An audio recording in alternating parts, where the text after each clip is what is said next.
Imagine earning over $400 million and losing almost all of it. Now imagine the garage that money built along the way: Ferraris, Lamborghinis, Rolls-Royces, a Jaguar so rare, only a few hundred were ever made. This is the untold story of Mike Tyson's car collection. A story of raw power, reckless spending, heartbreak, and one very unfortunate encounter with a convenience store window. Before we start, if you love stories about how celebrities spend their fortunes on four wheels, hit subscribe, because this channel breaks down the garages of the biggest names in the world. The first taste of success, Mike Tyson's love affair with cars, didn't start with exotic supercars. It started with something more old-school classic American luxury. In the mid-1980s, after tearing through opponent after opponent and racking up 19 knockout wins, a young Tyson bought himself a Cadillac Eldorado. Soon after, he added a Cadillac Seville to the mix. These weren't about speed. They were about comfort, status, and the feeling of finally making it. But Tyson wanted more. In 1986, at just 20 years old, he set his sights on something bigger: a Rolls-Royce Silver Spur. His manager at the time, Jim Jacobs, told him to wait. Tyson wasn't even old enough to legally sign for it. So, what did he do the moment he turned 21? He walked into a dealership with cash in hand and drove out in a blue Silver Spur, worth roughly $150,000. That was just the beginning of his Rolls-Royce obsession. The Rolls-Royce era in 1987, Tyson added a Rolls-Royce Corniche to his collection, worth around £150,000 at the time. And here's where things get interesting: his promoter, the legendary Don King, wanted to keep his prized fighter happy. So in 1988, King gifted Tyson not one, but two more cars: another Corniche and a black Rolls-Royce stretch limousine. Think about that for a second.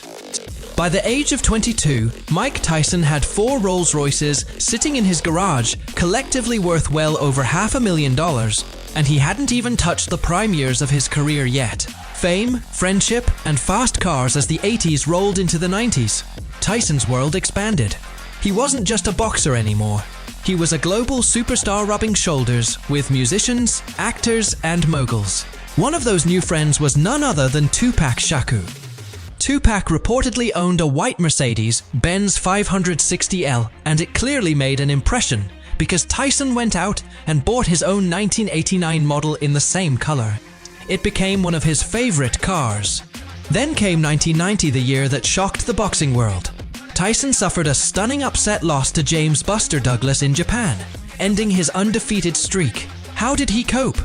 The same way he always did with another car. That summer, he picked up a 1990 Mercedes-Benz 500 SL, decked out with all the flashy extras of the era. The Lamborghini chapter. Now we get to arguably the most iconic vehicle of Tyson's entire collection: the Lamborghini Super Diablo Twin Turbo. He bought it in 1996 after defeating Bruce Seldon in Las Vegas in a striking shade of yellow that became instantly recognizable.